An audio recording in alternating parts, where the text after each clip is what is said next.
Provisional eligible candidate list round 1 for UG Avis counseling already দিয়ে দিয়েছে।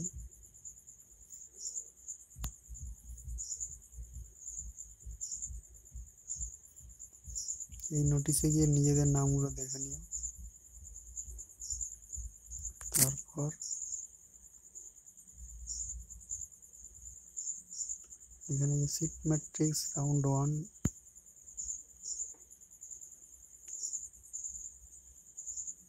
এটা ভালো করে দেখে নিও, কোন কলেজে কতগুলো সিট আছে, কোন ক্যাটাগরিতে কতগুলো সিট আছে, সেগুলো দেখে নেওয়ার পর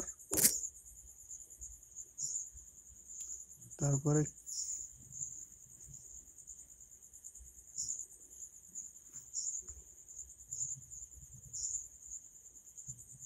ক্যান্ডিডেট লগইনে গিয়ে